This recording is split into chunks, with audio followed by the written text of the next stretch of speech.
Bat Force Radio. Bat Force Radio is rated M for mature, or should that be immature? This is Sean Murphy, and you're listening to Bat Force Radio. Hey guys, Dustin Nguyen, and you're listening to Bat Force Radio. Hey, this is Scott Snyder, and you're listening to Bat Force Radio.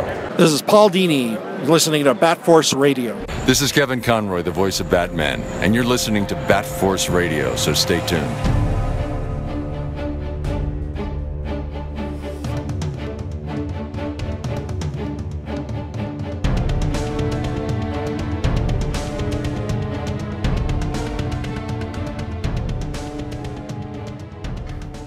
Welcome again back to Bat Force Radio. I'm not going to bore everyone with another intro here, as we're recording this episode moments after episode 282 with Sean Murphy discussing spoiler-free talk of Batman Beyond the White Knight. So we're just going to jump right back in here. So this episode will be out as of March 29th.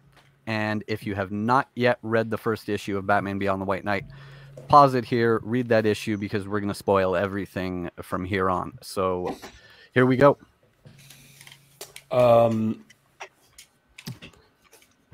Okay, hey, so hey guys. Hey, welcome back. All right, long time no talk. Obi-Wan. Probably not a good idea to be 4 drinks into the beginning of an episode. Sean, did you know that intro music was written by your very own Obi-Wan?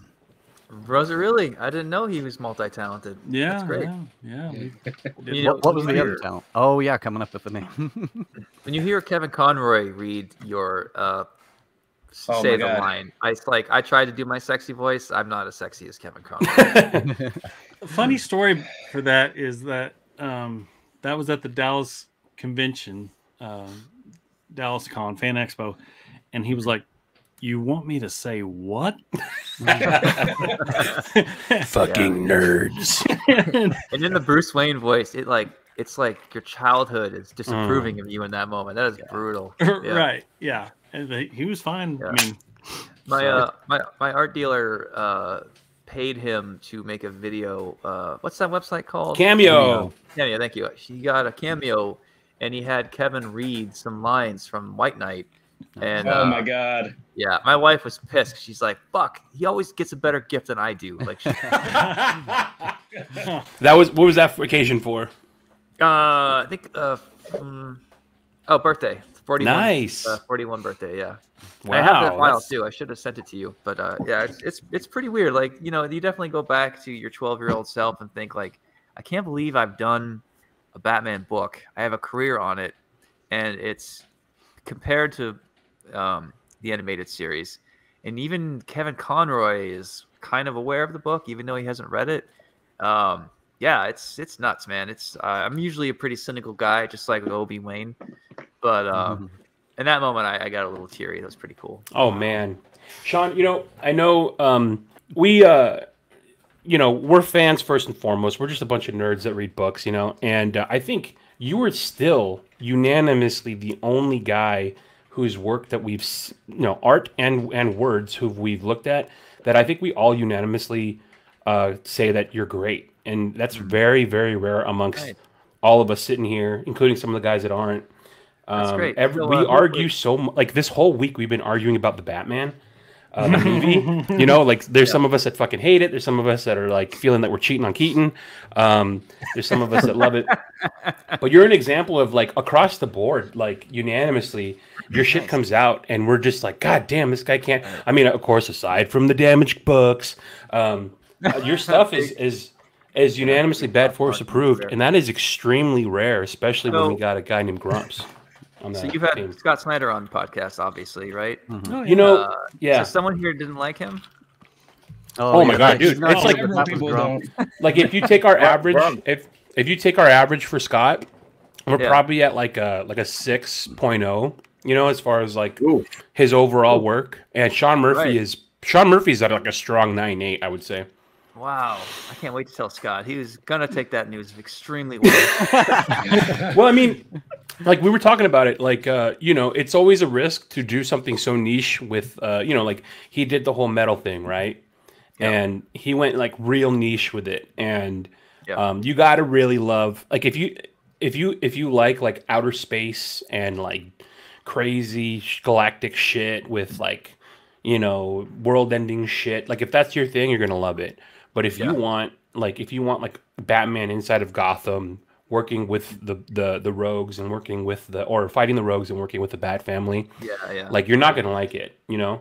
Yeah. And so it just depends. It's just flavors and taste. It's like food, you know. Certain people like Indian food, certain people don't. But you're like, thank you. You're like the perfect slice of New York pizza, man. Like I don't think anyone can really say that you're bad. So yeah, no, like I'm thin, relatively inexpensive and easy to get, and every now and then a rat will drag me down into the sewer. Oh man, okay. I was wondering Robin, how can I you? was gonna land that? That joke was risky. I'm like, ooh, can No, I I love this? it. Okay. Robin, can you tell us what we're doing here? Because I'm too buzzed to even fucking know what we're doing. All right, so yeah, well, let's jump in. I'm gonna get back to my. So spoilers. PDF. The last page reveals that Joker is still around. Is and isn't. You got to take a beat first. The end. Sorry. No, I warned them in the beginning. If they were unprepared for spoilers, then they weren't. You said it right on the intro. Yeah. It couldn't be a Batman book without the Joker. So I mean, it's kind of, it's not a spoiler, but it's not a surprise. But it's like a big part of the story, you know. Can I spoil issue 2 and I explain why Joker is there and how he's there? Is that going balls deep, man? Yeah, we might as well, because it's a brilliant mechanic for this story. Balls deep. All right. Go ahead. So my mistake in Curse of the White Knight is by issue 1, I should have finished with Jean-Paul Valley getting into the suit. I think in Curse, I made the mistake of issue 1 and 2 together is kind of the pitch for the whole story. And by separating them, I think it weakens the book. So for this series, I want all of it to be in issue 1. You get caught up on Bruce, he breaks out of jail. You get caught up on Harley and Dick and all this stuff. Like it's all the pieces are there. And the last big thing that's really going to hook you, because I believe in cliffhangers, because a lot of comics don't seem to do them anymore, is he is escaping and suddenly he hears a voice and it's the Joker. It's a big splash of the Joker. And Joker is seemingly alive and not aged at all, which is kind of weird. And the reason that he is around, because I made a big deal and I said, when I kill someone, they're dead. Yes, Joker's dead. He is a hologram projected from Bruce's head. I didn't mean for that to rhyme. That was weird. No, so masterfully done. So Bruce freaks out. And the next issue, he's like, "What the fuck? What are you?" He tries to like attack Joker, and his punches are just going through them. And he's like, "What the hell?" And Bruce is smart, so he figures it out. He's like, "Okay, so you're some kind of hologram." And Joker's like loving it because he's just sort of fucking with him. And this isn't really Joker. He's Jack Napier, but he can't help but still fuck with him as the Joker would. And his pitch to Batman is like, I am a microchip in your head. It was planted in your brain years ago when I beat your ass on that rooftop back in Volume 1. And Bruce is like defensive. He's like, you didn't beat my ass. I was hurt and Gordon hit me with a car. It wasn't a fair fight. And Joker's like, oh, actually, I sort of, set up that whole night. So yeah, I'd say I kicked your ass. And while you're unconscious, I put a Mad Hatter chip in your brain, and I'm a program that's designed to kick on when you need my help.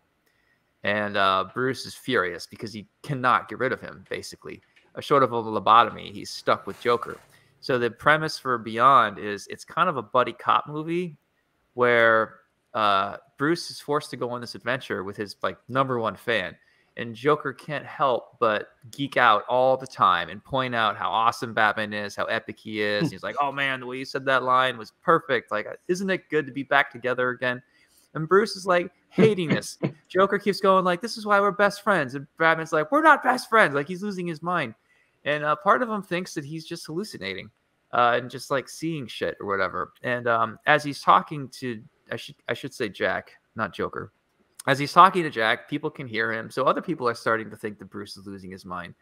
But the benefit of Jack is he's kind of like a Jarvis in a way. He's able to download stuff and give Bruce information about the city. So it's like, duck into that alley, swim this way, go over here. You got 10 minutes before the cops are here. Like he looks at that's probably too spoilery, but yeah, he's kind of like along for the ride. And eventually Bruce is going to start to seem see the benefit of having Joker around.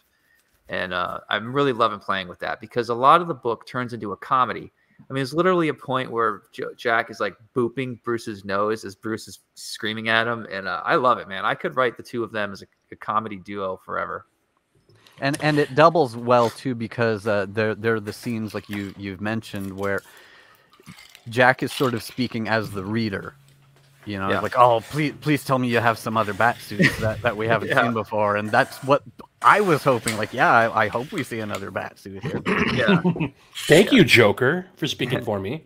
And it's funny because when I did the Obi-Wan costume, I was worried like, maybe people won't like this, and I have Joker voice my concerns, and he goes, I don't know, like the coat is kind of like a cape and the ears are there, like I'm kind of liking it, you know. At first I wasn't sure of it, but it's very good. You look like a new sexy like silver fox Batman or something like that. Yeah, and it works perfect because Joker is now like his Jedi ghost that puts him on his holy shit, you're right. Yeah, Gramps, God fucking damn it, you're on a roll tonight. Yeah, Gramps, you should drink every day. Man, you're having great ideas. I guess the ref woke up. What happened? Firing on all cylinders. All it takes is And he's a ghost. And between sort of speaking for the reader, it's more story related. It's cool that, you know, while Bruce is having to do this off the grid, low tech, no tech version of himself, having to just rely on his brains and everything, having this aspect of Jack that Jack himself implanted into his brain gives him the advantage that he needs to be able to pull any of this off. Right. Yeah, exactly. So Bruce will go up to a building and say, can you download blueprints? Like, he's able to, because he's smart, he's able to figure out what Jack can probably do. And he's sort of Alfred. Exactly. And Robin. Jack even says that. I'm like Alfred and Robin. You know, I almost had him say, Oracle. Like, I'm like Ask Jeeves, but I'm trying to stay away from like dated references like that. No, but he used to call. Didn't he call Alfred Jeeves? He used to call Alfred Jeeves. I think he did. Yeah, I think he did. I want to give you a shout out, Sean. Obviously, this whole episode is obviously a Sean Murphy shout out. However, I want to give you a shout out for when he goes into one of his bunkers, one of his safe houses. Yeah. And Joker gets so excited about the suit that's on the wall. And he goes, oh my God, the black and the yellow. It's so retro, right? May I ask you, what is the inspiration behind that suit? Michael Keaton, of course. No cheating on Keaton here. So in issue 1, that prop is actually in the background. I got it stuck on my windowsill again. Nice. This thing really works. By NECA, by the way. Shout out to Jesus. One episode, Tom shot that thing, and then it actually dragged him across the room. Shot out of frame. And I weigh close to 400 pounds, so that is a feat. He wasn't wearing pants either. I thought you were going to nab your cat and drag the cat into the shot or something. I wanted to ask, you know, obviously your love and your background is so heavily influenced by the animated series, but also did you watch Beyond as much? Yeah, I definitely went through the whole series to do research and all that, and thought about what I wanted to keep, what I wanted to tweak. I'm not as familiar with it. Like, I've seen the whole series through maybe 1.5 times my whole life. I was in college when it started coming out, so I didn't have a TV. It wasn't on my radar, so I had to catch up later on. You're busy meeting your wife. Yeah, busy driving around, doing drugs, getting laid. Being cool. Sean, once you guys wrap up, I mean, shout out to your podcast right now that you do. What is it called again? So the readers or the listeners can go and jump in. Badass Podcast. BATTASS. Yeah. It's me and Clay, who's been helping me write White Knight since 2017. And we basically go through all the episodes and talk about what we liked about it. And then we talk about it from a comic book perspective. So that's kind of our twist. We're not just two idiots talking about the show. We actually have a comic book background. And we just recorded the first 2 episodes of the Beyond. You just started with the Beyond universe. That's why I brought it up is if you guys want to jump in on revisiting that universe, Sean is just getting around to that with the series on his own podcast.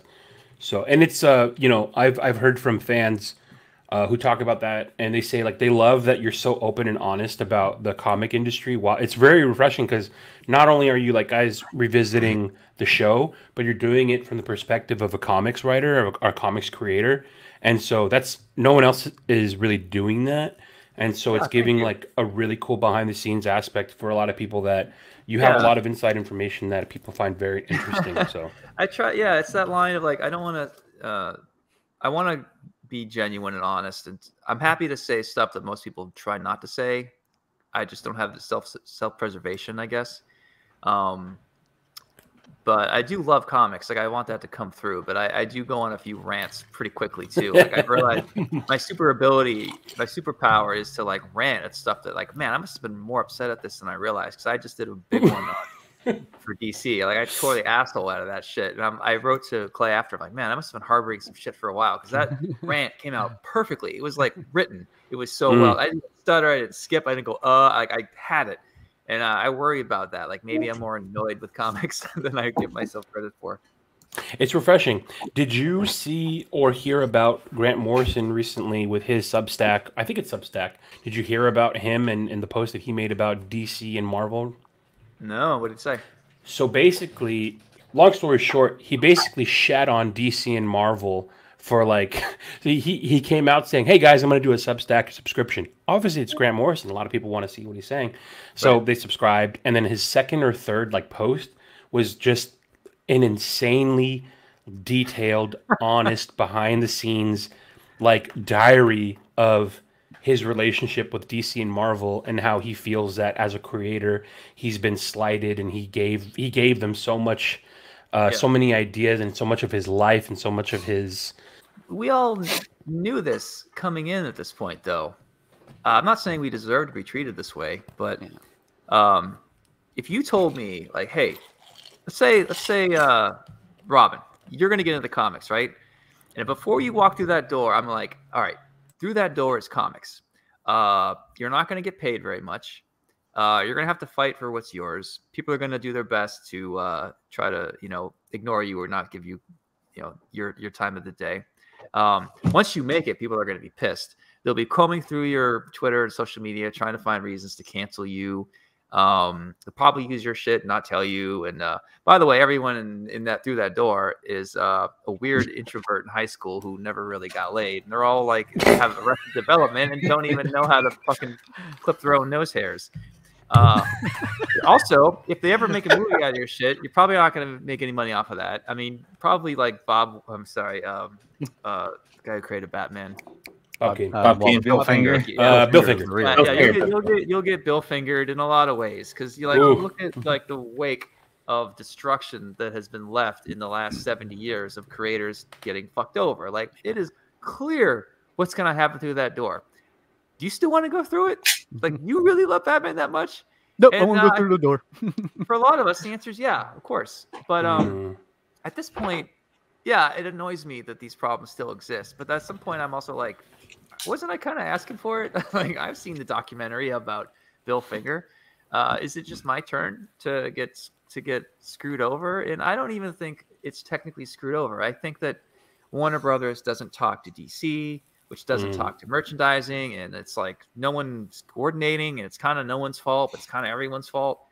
And it is what it is. Like don't get me wrong, I am definitely a capitalist for the most part, but at the same time, and I said this in the last podcast, do I love drawing Batman? Yeah. Do I love working for a multi-billion-dollar corporation that uses my stuff and turns it into toys without asking me or paying me or this and that?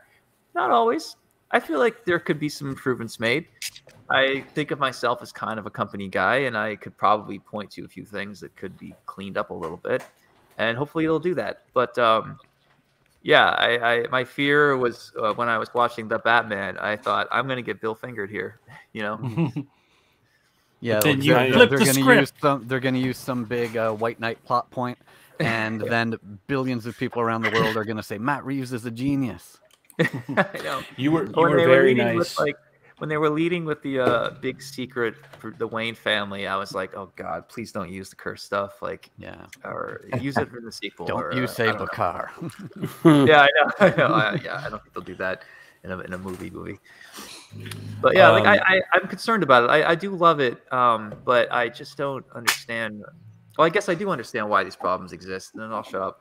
But I mean, there's just not enough money in comics. If we were paying better, we would have people that were, better at editing, better at marketing, better at leading.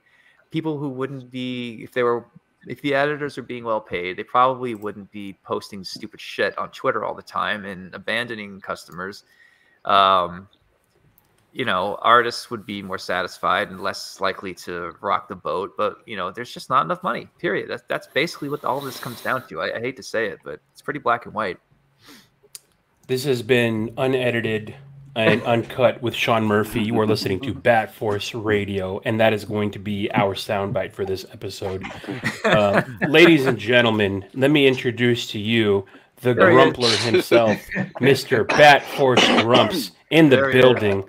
Here he is, in the flesh. We were just actually, on the last episode, Grumps, we were singing Sean's praises and saying that up until this point, I think he has been the only creator in film, in comics, in television that has unanimously been enjoyed and liked by the Bat Force. Current movie in theaters included. So no easy task, and especially coming from an individual known as the Grumps. I do believe that you said that you have been enjoying the White Knight universe. So, oh yeah, well, thanks. Definitely.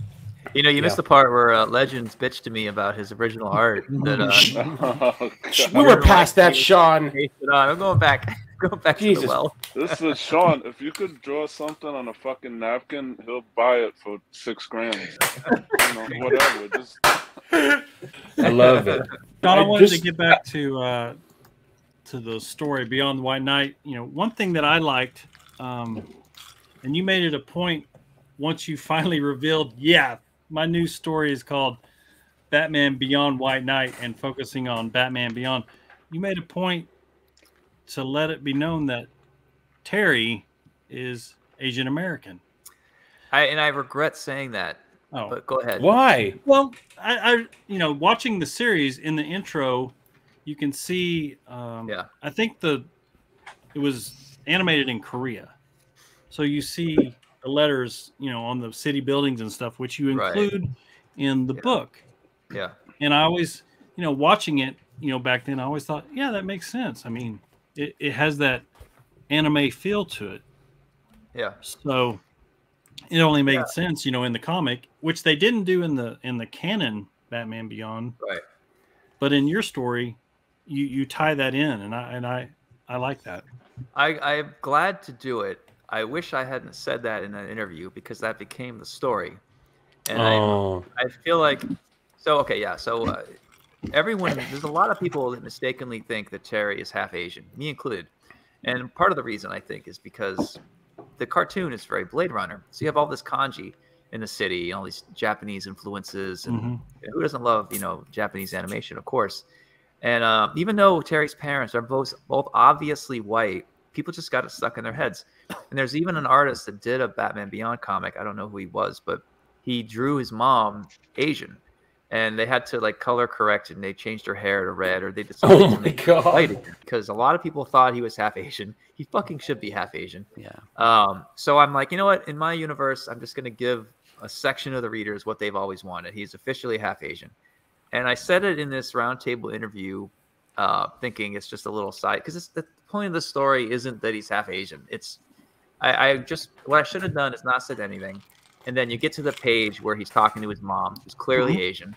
And then people who are paying attention are like, oh, all right, Terry's now half Asian. Awesome. And then that's it. Because that's as much, it shouldn't matter what race he is. Right. It shouldn't be a talking point, but it is cool to see that, someone actually pays attention. That's my point, is that someone pays attention to the source material.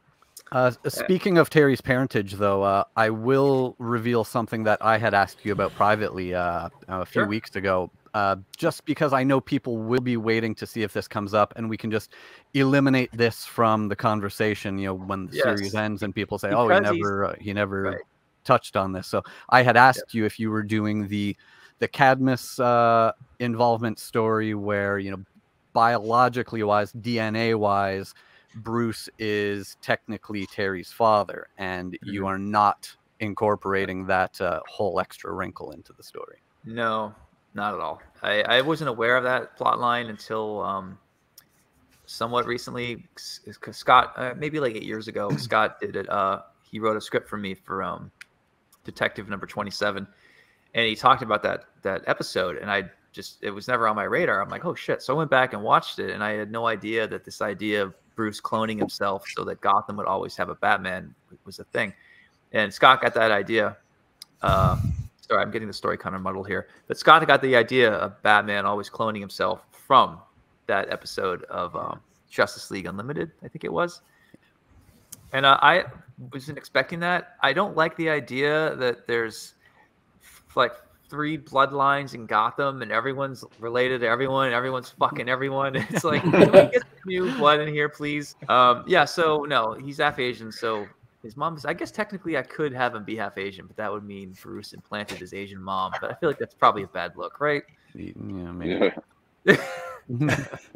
But all bets are off when you make it, that this sort of evil-ish corporation was at the heart of the thing being done, and they were trying the same thing, right? Like, just to explain it a little more for people, that what you alluded to, Scott's take on it was Bruce cloning himself in effect so that Gotham would always have a Batman. If I'm remembering the story right, Cadmus was attempting to create a Batman for the next generation. By putting Bruce's DNA into someone else who would then have a child who would sort of be the next Batman. Yeah, in the age of wokeness too, there's a lot of problems with that in general, honestly. Yeah, I don't. It's too complicated. Yeah, that storyline wouldn't be written today. That's for sure. Like Terry's just some kid. He's a Spider-Man. That's the pitch for Batman Beyond. It's like, what if this kid became Spider-Man, but Batman had to teach him how to be Spider-Man or something? Like, that's kind of what it is. It's Spidey 299, right? Yeah. Very cool. I like that. Yeah. So, we'll jump into the issue, because the issue jumps right into the story. As soon as it starts, we meet young Terry McGinnis. He is spelunking into the cave from the ruins of Wayne Manor. And we find out quickly that he is in comms. I don't think we find out right away. I think it's a few minutes before we find out. But he's in contact with Powers, who has sent him there to retrieve a piece of technology that the end of the issue when you figure that out left there. Yeah, if you look on page, there's page 3 and 4. It's a 2-page spread, and there's a panel, and you use a close-up of his wrist. Communication thing, and you can see Derek Powers there if you're looking closely. And if you don't catch that, you'll obviously get it later. They wanted me to have a description, like a caption on that too. I'm like, people can see his wristband. It's fine. Like, you don't have to over-explain to the reader. I have, like, my editor too. She's really caught up on silent panels. She's like, there's no dialogue in this panel. Are you sure? Is there something that should be happening? And I'm like, no. Sometimes there's a beat and a pace. It's just a silent establishing shot. You don't have to have, like, later on that night, Yeah, I like that. I like that you're not too wordy in your writing. Not a knock on some other writers, but I feel like your writing is. It's just, if I'm tired, it's gonna, I got to be really awake to read something that's very wordy, Yeah. Whereas your story kind of flows really easy, and I like books that flow really easy, and I don't have to think about this whole other separate side story that's going on. It's just dialogue. Like, I try to think of it as like a movie. If you do a voiceover, you should have a really, really, really good reason to. And I haven't really had a good reason to. I just try to keep all the reading is just dialogue. But a lot of writers want the inner monologue. It's kind of a tradition. It's kind of accepted. They don't even question it anymore. And I've always been annoyed with that in comics, because I don't think it's needed. And if I'm going to be insulting for a second, and I'm happy to do it, I'd say a lot of comic writers get insecure, and they don't feel like they're leaving their mark unless they're putting their wordy gobbledygook somewhere in the panel. So the writing dialogue isn't clever enough for them. They really want to get into some prose. So writing inner monologues is a way for them to flex, basically, so they don't feel left out. I think that comes from insecurity, plus our long history of inner monologues. And I don't think it's needed, actually. And I know that annoys a lot of writers, but what are you going to do? Yeah, I know you've never liked doing that, like having, and there's our soundbite. A character sort of speaking to himself to convey information to the reader. And is that a tool that Jack's involvement through this story helped achieve for you? Yeah, he checks the box. I mean, so does Robin. If there was a Robin, is Bruce has somebody to bounce his ideas off of and explain to them what's going on. That way, he doesn't have to have it in his head. Like it's funny because some people do think I'm still wordy because even though I don't have inner monologues or narrations, I still have a lot of dialogue, and like especially volume 1, I really should have tried to cut back the amount of like word salad that was everywhere, but I was still kind of learning my footing. One thing that I like, and I think this goes back to one of our earlier interviews and chats a long time ago. Yeah, I don't like talking in a fight, and you pull that off in this one part, but it's the Jedi Joker talking while Bruce is getting his ass kicked. But the two people fighting are not talking, and I like that. I was like, Jedi Joker's just like, hey, he's not going to feel that. He's not going to feel that. You're doing this wrong, doing this wrong. Yeah, if you're writing dialogue during a fight. Oh, so I'm curious, like, is it because people don't talk while they're fighting? Like they don't want to move their jaw while they're punching someone's jaw? Is that That's what bothers not true. you about it? If anyone has a problem with someone talking during a fight, you need to watch Nate Diaz fight. He's an MMA fighter, and he talks so much shit while he's punching a guy in the face. It's an art form in itself. You're flexing your writer muscle just as much as you're flexing your art muscle. I think for a lot of people is they just want to see a fucking fight and play out in the art. And luckily for us, you're doing both gigs at the same time. So maybe that's you're coming at it, and this is like I'm not saying this in a negative way, but you're coming at it from like the Image heyday of artists in the 90s where like the artists were the rock stars and the art was telling the story and the writer was there. You know what I mean? And so I think that people want to get back to that, and especially during a fight scene, that's what they love. Yeah. And so I think maybe the complaint with like talking or dialogue during a fight, maybe that's where it's coming from.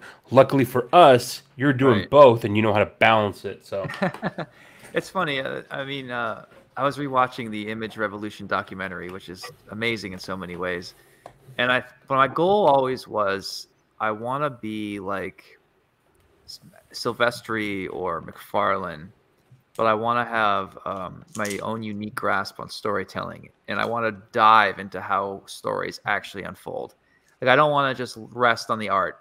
The art's going to sell this book. All I have to do is write like a C-level script, and I'm done. Like I really wanted to be like an image creator who actually really did care about the script first, and all of the art served the script. Which is why I don't have enough splash pages in my shit, is I forget to let the art do the work, honestly. So in issue 1, I take care of the splashes, but like in these later issues I'm doing now, it's like it's all plot, and I'm like, man, I really wish I had more space to splash pages. Like I'm forgetting the lesson of Image, where you do have to just give people candy every now and then, So yeah, it's always a fine line to weave. Is do I let the art take the helm or just the writing? But yeah, if you're calling me an image creator who pays more attention to writing, then I'll take that as a compliment. Thank you.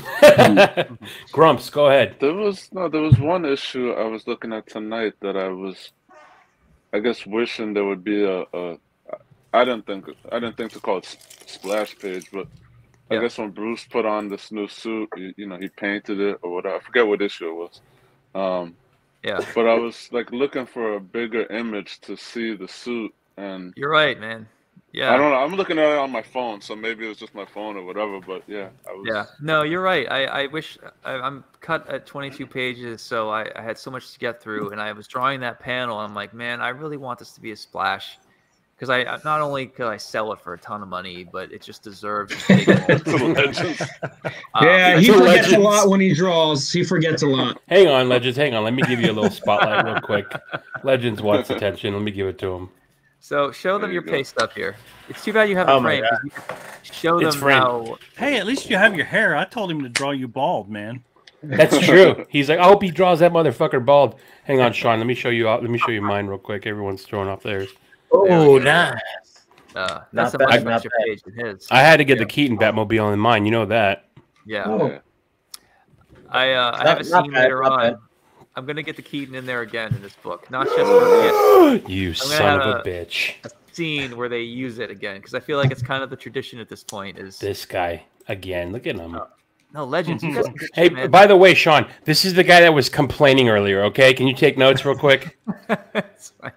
He's particular about what he wants. I get it. Look at him, Mr. Freeze. By the way, when he saw you were doing the Freeze spinoff, and then all the Freeze work that you did in White Knight, I've never seen a guy literally cum his pants so hard about a comic than when he saw what you were doing. There is this Freeze statue. Look at him. And you should see some of the other Freeze and Nora art pieces he has. That's not make you blush. that imagery is so iconic, man. Like, Mr. Freeze is the biggest get from the animated series. Like, it almost outshines Batman in some ways. You know? Yeah, that origin story that Paul Dini wrote in Heart of Ice that revolutionized the character. Shout outs to Harley's kids who have a Dini poster. Is that a Dini band? What is the story behind the Dini poster? In there. Yeah, I drew a bunch of she's got a punk rock 12-year-old's bedroom, so she's got a bunch of music posters hanging out, and I doodled some skulls and some mohawks and stuff, and I threw in influences. So I drew a band called Dini and this one called Tim, and I think Clay. Oh, nice. So when you guys gotta have Clay come in when he is promoting his Red Hood stuff. That's cool.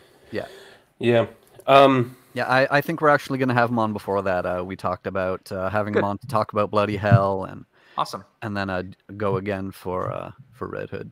Yeah, no, we were hanging out in Boston 2 nights ago at a cigar bar, and he's one of my best friends, man. I love that guy. And he was so good. I think he was one of the ones that did your original apprenticeship program, right? Yeah, he literally bought my friendship. Well, I was trying to. Were you? Did you try to get in? He's still trying. He's still trying. He'll get there one day. One day. So this is what I mean, Sean. Like we were talking about it a little bit before, but you're kind of proof about the industry.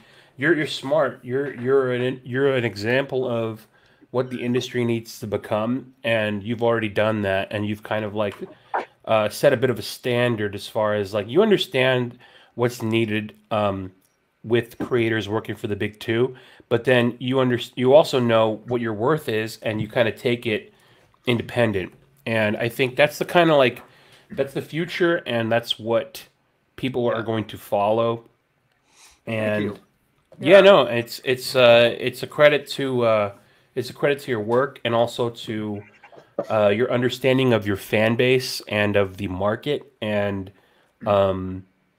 you're kind of like a cutting edge dude, you know. I really hope that more creators kind of take an example from what you've done and do the same, because the thing about White Knight that I think really stands out more than anything, and I've said this to the guys, this is my Batman continuity. There's continuity in the main comics, but I feel in a way that it's stagnant because Warner Brothers and DC are allowing only so many things to change or happen because, you know, you got to appease the movie fans. You got to appease the lunchbox kids who are buying this stuff. But you're the kind of guy that's making things that you're doing it for yourself. And then you're also doing it for the fans that have followed you. And you're also at the point where it's insane to hear you say, you know, someone has touched Batman, you've worked on Batman, you've put your mark on Batman, and you're willing to walk away from Batman because of what you know is beyond the horizon that is a little bit brighter. Yeah, Thank you. It's a love-hate relationship. I love Batman, and I love my editor Maggie and Brittany, and meeting readers and meeting people like you is what keeps me going. But the more the business gets distracted by Twitter or making bad decisions, the less fun it is for me. And I know there's a breaking point where in the future I'm probably just going to retire from Batman until companies can get their act together. Part of what I'm doing is I'm trying to create my own universe and have fun, but I'm also trying to set an example for people. Like, be professional, be nice, be good to your customers. Don't think of yourself as a rock star. Try to keep it real. Plan your future, talk to each other, like tell people what your rate is, ask how to get a higher rate. Like, why are you hiding that shit? But it's so hard because like every time someone tries to come after me or cancel me for some bullshit, I have friends who like lowercase f on friends, but they're afraid. Like I asked one guy, like, hey, can you retweet plot holes for me? And he's like, I want to, but I'm afraid because you're getting attacked by someone right now, and like I don't want to get attacked too. Like, I'm sorry, like, and I felt bad because he thought I was radioactive, and I'm like, you think that because you're on fucking Twitter, man. But if you look at the sales, you look at the Amazon charts, like, give me a break. Like, I'm killing it. You should want to be doing what I'm doing. Like, I'm trying to help you out, man. Like, what the hell? Like, ego aside, like, this is insane. You guys are all addicted to drugs on this shit. Stop. And it's just hard to peel people away from that stuff, And I'm just trying to set an example. But I feel like I'm such a target sometimes that when other creators know you're a target, they kind of keep a distance. But yeah, I don't know. I'm still trying to like navigate it all, and it's so silly, it's so stupid because like 99% of my readers don't give a shit about that stuff. They don't care. They don't follow me on any social media. All they know is I'm showing up on Wednesday. Is White Knight there? Awesome. Sean seems like a cool guy. I don't fucking care about him otherwise. Like, that is their interaction with me, and that is enough, Right. So yeah, I don't know. We'll see what happens. Like, we'll see what my legacy will be. Sounds like that's not a friend. No, I agree. The fact that you even had to ask. Yeah, especially since you asked. You should... He came up to me after and he's like, "Hey, man, I think a lot about the conversation. I should have retweeted. I'm so sorry. Like, I was a jerk." And I'm like, "Hey, man, don't worry about it. Like, I knew he would regret it, but I didn't want to, twist the knife." And that's the guy that actually was honest enough to tell me afterwards why, which I really appreciate honesty. Yeah. Thank you. For him, there's like 20 people that pretend that they didn't see that I asked. They're being, they're too pathetic to even confront me about it. It's just people are so scared, and I don't know. It's just something I don't deal with very well. I have a good relationship with my editors and employees on the inside and readers and shop owners and people that are good at business. But my relationship with creators is not always great. Like, my network is thin. Like, I don't need anybody to do my stuff anymore. And it's kind of nice, but it's kind of scary because it just isolates me and it could be dangerous, Like, a lot of people in comics need a network because they need to have a writer hook them up or someone to do them a favor or bring them to a party. And where I'm at, I just don't need a network anymore. So it's self-indulgent and scary, but I don't know. I worry that, like, I feel like no one likes me sometimes. Except shut up, Sean. I know. I'm no sorry. one likes you. You're on a fucking podcast with like how many dudes that are saying you're pretty. Even when it comes to creators, I know creators have like a weird relationship with me, what I've done, what I say, and I hope it's been helped by getting off of Twitter. But I feel like you're saying there's crosshairs on you. You're saying your relationship to creators is weird. Is that what you're saying? Yeah. Other creators, yeah. You know what the thing about you is that's great though, is that doesn't matter, and that doesn't matter because what matters is the fucking readers. I do feel that way. Like, I don't pay that much attention to it, but if you're asking me to sort of explain my mindset, that's what it is. It doesn't really bother me a lot because I know, especially because people are in and out within 5 years. Like, I can see a writer doing dumb shit on Twitter, and I'm like, this person's going to implode, and they're going to be pushed out by Marvel, and then I'm not going to need to worry about that anymore. Like, I can see that you're setting yourself up for... Like, I have a list right now of 3 people that I know are going to be gone. And I'm like, should I tell them? Or are they just going to say, oh, straight white privilege? Please tell us. You're better than me. It's so easy Yeah. for you. So yeah, I just sit back, man. Just Yep. wait them out. Like I've never met John Romita Jr., but one day I will, and we're gonna sit over some, I don't know, Italian. And he and I are gonna be like, we survived, man. That's gonna be a conversation. You gotta put that on a podcast or something. I mean, there's something to be said for the respect of your peers, right? Like, I guess in a way, but like not that's not gonna, you're carving the path of your own life. Like, it would be nice, but you're doing your thing. Yeah, I don't get the respect of these other guys, but I just keep on doing it. They don't respect me for nothing. I haven't even seen the Batman. They don't even respect my opinion at all. But hey, man, you don't need our respect because you got Murphy's respect. You're Obi Wayne, dude. You don't respect Patty Bat. I'll say this, Sean. Anybody that puts a Batman 1989 Toy Biz Keaton figure in their comic is all right in my book. Thanks, man. Thank you. Right. So all right. So I'm gonna ask you guys a question. What do you think I'm in danger of doing wrong? Like, give me some bar. We're drunk at a bar right now. We're on a podcast, right?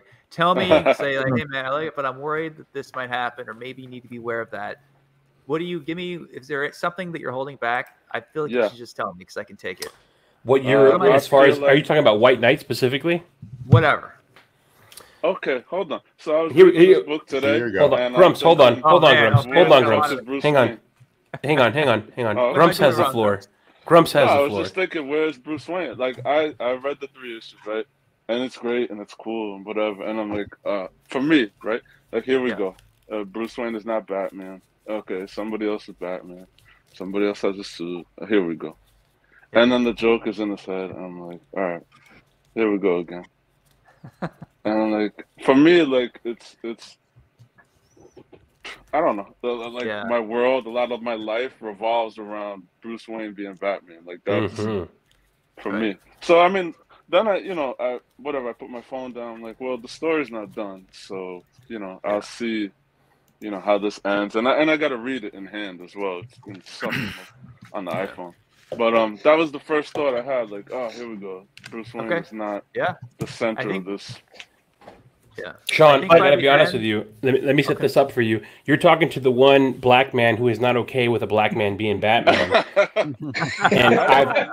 So he's so married to Bruce Wayne being Batman. That's where he's coming from, just to give you an understanding. Bruce Wayne was black. All right, fine. This is great. I could deal with it. But like to have another black character be Batman, I'm like, that's not Batman. Bruce Wayne is Batman. So that's my take on it.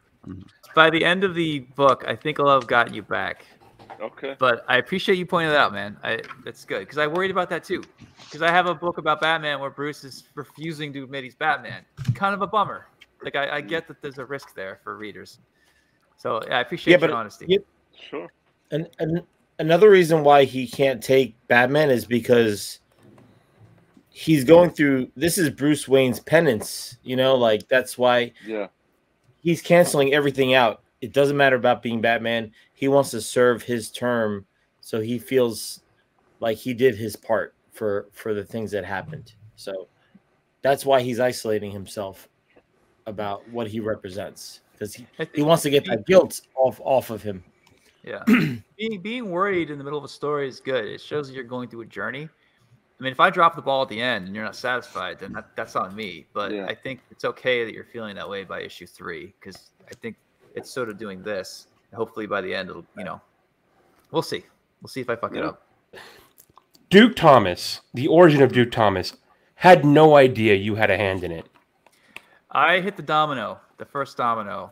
Let's hear about it. And so Scott Snyder. All right, so I'm doing that book I mentioned before. It's Detective number 27, and it's a 12-pager, and I have got all these scenes where Batman's in the future, and I'm drawing them, and I just finished reading some Batman book, and it's Bruce in the Batcave arguing with a bunch of Robins, and it's like all these fucking white people, and it started to look a little ridiculous to me at that point. And like yes, I consider myself woke. I want to do the right thing. I'm not always politically correct, as you can tell. But I'm like, it just seems weird that there isn't a fucking Black Robin by this point. And I know that they sort of toyed with it for the Keaton Batman in the 90s or something like that, but it wasn't enough. So I'm like, well, I'm going to make one of these Robins black in the future. And it's not connected to anything. It's just boom. And I thought, maybe I should call DC first and ask permission. And I thought, nah, just do it and apologize after. Because if you call them, they're going to have a meeting, and they're going to be like, well, we're going to do this. Let's give it to a big artist or writer, and let's plan it. And then, you know, half those people will quit because they're not well paid, and then the idea will go away. So I'm like, fuck it. I took a picture. I tweeted it, and it said, first Black Robin, everybody. Boom. And so, you know, the leader, I don't forget who was in charge of DC, Dan DiDio. Dan DiDio gets up, gets out of bed, drives to work. Nice, relaxing drive. He thinks it's going to be a normal day. It's not a thing that they're going to deal with the press, whatever. He gets into his office. He's got a bunch of phone calls from, I don't know, Time Magazine and whatever. Like, tell us about Black Robin. He has no idea what the hell they're talking about. So I finally get a call from Larry, who's like the town coordinator. And Larry knows that I put my foot in my mouth a lot. And he and I are friends. We're good. Love you, Larry. Hey, Sean, how you doing? So had a kind of an interesting day, huh? And I'm like, Larry, is this about Black Robin? Because I'm sorry, blah, blah, blah. So I start going into my shtick about it. So he goes, okay, well, this was a little surprising. Like, we're not unhappy that you did this, but we're just surprised. So I was like, okay, cool. So he goes, all right. He gets off the phone, and I get a call from Scott. And Scott's like, hey, man, I like what you did, but I'm gonna create a story for this character. We're gonna call him Duke Thomas. It's not good if we have all this publicity, we don't do anything with it. So let's create Duke Thomas. And I'm like, awesome. Who fucking cares? Whatever. He creates Duke Thomas, and then instead of making him Robin, he turns him into the Signal. And then that book, I don't know if it did well or not, but it kind of fell off the radar. So I was like, oh, bummer. I kind of really wanted Duke Thomas to be a thing because I kind of accidentally created him. So when I did White Knight, I thought, I'm going to use Duke Thomas, but I'm going to make him older. I'm going to make him like, you know, Luke Cage. He represents the underrepresented in Gotham. And he's an ex-cop. So, you know, I was kind of playing with a lot of political beats there. But I really thought he rounded out the book really well. And, like, I love Duke Thomas. And I feel like I've made him into something that hasn't been done in the main line. And, like, the goal for me always was I want Duke Thomas to take over the Robin mantle. And my editors always pushed back. And I was like, why? And then they're like, well, it just doesn't make sense that a guy who weighs 280 pounds, who looks like an MMA wrestler, would put on a Robin suit with like green bell slippers. And like, it just, he's a man, he's a grown man. And I didn't realize that that's what they thought I was doing. So they kept shutting me down or advising me that I don't do it. And finally I convinced them, and I'm like, he's not going to be like little, you know, spandex Robin. He's going to look like a Mortal Kombat character. And the reason he's going to get the suit is because he quit the police. He needs a suit. He's going off grid, basically. So Babs gives him an old Robin suit that she has. And she even makes a joke like, oh, you're a little bigger in the shoulders, but it'll still fit. So I finally got Duke Thomas to be Robin, which I wanted to do for like 8 years now at this point. So yeah, that was a big moment for me. I finally got to put him in the suit, and he's part of the story. I'm really excited by it. And of course, the minute I posted, everyone's like, oh, woke SJW bullshit, blah, blah, blah, blah, blah. And I just got my hand slapped. So I don't know. Maybe I should have. I mean, I'm glad I made the move. It's funny. So that day, 8 years ago, I got an email from a buddy of mine who was black. He used to be my editor, Joe Hughes, who also used to work for Comic Alliance. And he's like, hey, man, I know you pretty well. I'm guessing you just did that without asking permission, huh? And I was like, yeah. And he goes, thanks, brother. So that meant a lot. Well, what's cool about it is that, I mean, I'm sitting here looking at the book. One, I like Obi-Wan. I'm like, I could cosplay that guy. I don't have to work out. I just get an oversized coat. But then you see Duke Thomas, and I'm like, I'm going to be seeing a lot of Duke Thomas at the Comic-Cons. That suit is badass. Thanks, man. Cool. And you know, a couple of weeks ago, you know, in our private discussions in the Bat Force, private discussions. I was in them DMs.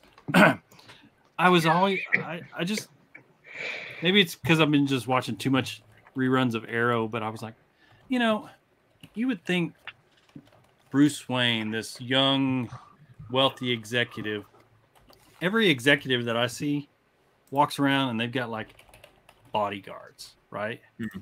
But Bruce Wayne, you never see him with a bodyguard. And I was like, why didn't he have a bodyguard? Well, obviously because he's Batman, but it's because no one's ever thought that, hey, in a real life situation, a owner of a company would have a bodyguard. And I'm not trying to put an idea on you, but I'm just like, I see this and I was like, dude, Duke Thomas is like his bodyguard for Obi Wayne. He's gonna kick some ass, and he does. Yeah, that he in the story he kind of is. Barbara orders him to help Bruce. Bruce is eventually going to realize that he needs everyone's help, and Babs knows this because she's well-adjusted and not a psychotic like most of the other Bat family. So she says to Duke, "Put this on, help Bruce. He's going to need it." So Duke is kind of like Robin behind the scenes. And towards the end of the book, of course, they'll be more paired up as Robin. Actually, it'll be cool because we'll have Duke, Jason, and Dick. I mean, I'm thinking like a cover where they're all back to back, like, you know, I was going to say double dragon, but, you know, triple dragon, whatever. Yeah, I think that Duke is, I found, I'm really happy with what I've been able to do with him. Because, I don't know. I didn't read the Signal stuff, so I don't know if that was a hit with people or not, but yeah. I like the choice that you made for Jason Todd. One, you kind of flipped the script. You made him the first Robin. And in this book, you kind of show a little bit of the why and then where'd he go and then how he came back. And, you know, I know that's also going to tie into Clay's book for the Red Hood. Yeah. But, yes, I liked, you know, Todd's death. I've never liked the you know, bringing him back to life, the reincarnation aspect of Red Hood. Yeah. I kind of liked the story plot line in the Arkham game where he was actually just held prisoner. Batman thought he was dead, but he really wasn't. He was just tortured by Joker, blah, blah, blah. And I like this aspect where, you know, he didn't die, but he was torn apart from Bruce. They did have their issues, and there's a little bit of a reconnection there. Can you go a little bit into that? Yeah. So it's funny. I actually wrote an essay about this because we have extra page in these books, these issues that I'm releasing. So I was like, well, let me write like a note to the reader and talk about different stuff. So I had one called "What's Up with Bruce and Harley," and I had one "Why is Jason the First Robin?" And I just said it was kind of an accident at first. I had a scene where Dick and Babs were in the Wayne Cemetery, and I had these tombstones in the background. So I was like, whose name should I put on these? And I'm like, oh, man, wouldn't it be funny to put Jason Todd's name on one because, you know, he died in another reality or whatever. And then I had Dick say something about, oh, yeah, he was Robin before me. And I stupidly did not realize that I was switching the order. The problem is I was thinking of the Robins as like a collective group of kids that Batman had, and I totally didn't focus on the fact that there is an order, and there's an order for a reason. And when I have, it's so fucking obvious. I don't know why I didn't see this. My editors caught it, and they're like, we could just have this be the tomb of Robin #2. And I said, no, let's leave it like this, and let's see what happens. Like, I want to try to fix this. I'm going to dig myself out of this hole. Stupid hole I made for myself. So I've been trying to fix that. And in Curse of the White Knight, I originally had more Jason Todd in there to fix this, but the story was so packed already that I, instead of deleting him, I just saved him for the end. And my thought with the ending was a lot of readers are going to be disappointed if Bruce just goes to jail and that's the end. But if he's there and part of his secret plan deals with like getting contact with Jason finally, well, that's interesting. So finally, with this one, it's my chance to really fix my initial mistake and describe what happened to Jason, basically. And I think the only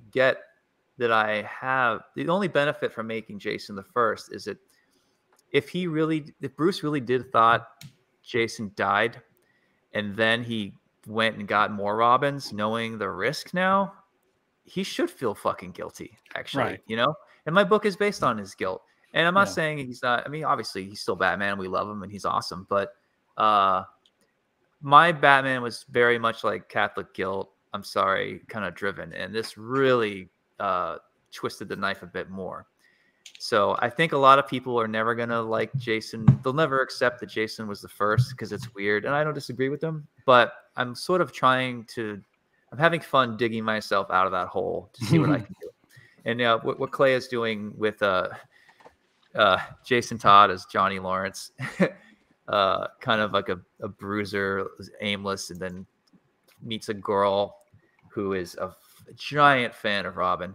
And when she realizes that the guy that just helped her out used to be Robin, she just is so like psyched, and she begs him to train her. And so who is it? Is it Batforce Tom? You said you really love metal. Sean, do not put words in my mouth. I mentioned metal, and I mentioned that metal was an event, and that I read it, and I also read death metal. But yes, go ahead. No, I meant the music. The music. Oh, the music. Oh, I thought you meant the metal store, the comics. Yeah. Yes, I love metal. Little defensive there, Tom. You ever heard Sorry of a about band that. called, He was so ready. He was holding that in. There's a Mongolian, tribal Mongolian metal band called The Who, spelled H-U. Have you heard them? I've know of them. I don't know if I'm that familiar with their music, but I have heard of them. Cool. I love them. They're fucking awesome. And I'm like, man, what if the next Robin was Mongolian? Because as far as I know, I don't think there's any Mongolian representation in Gotham. So the new Robin, her name is Gan, which stands for something in Mongolian. I forget what.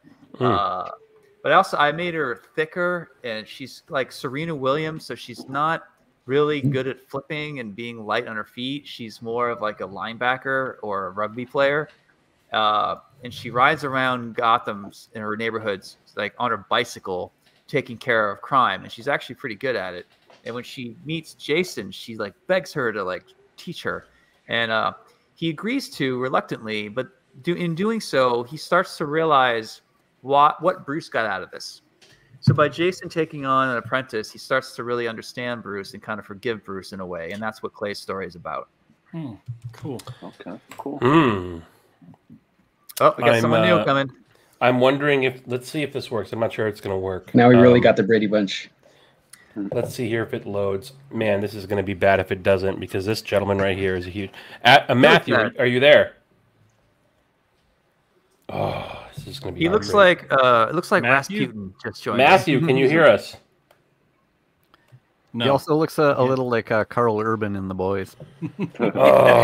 So, Sean, just real quick, I tried to make a dream come true right now, but Azrael, his name is online. He is True Azrael online. He is one of the biggest. Oh, here he comes.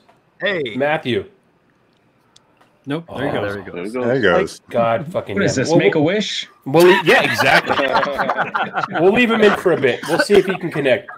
Long story short, Sean, this guy right here, he's the biggest Azrael fan that I know. He's a loyal listener. He's a loyal Sean Murphy fan. You made his dreams come true with the second edition of White Knight. You there, Azrael, Matthew? No. We see him, but can we hear him? Yeah. Say something. Can you hear us, buddy? Blink twice. Breathe. He's here, but I don't think his phone is working. No, I don't know what's going on. Oh, man. Well, anyways, this guy right here, he has been a dedicated Azrael fan for the longest time. And when your White Knight Volume 2 came out, he blew loads. He creamed his jeans, as they say.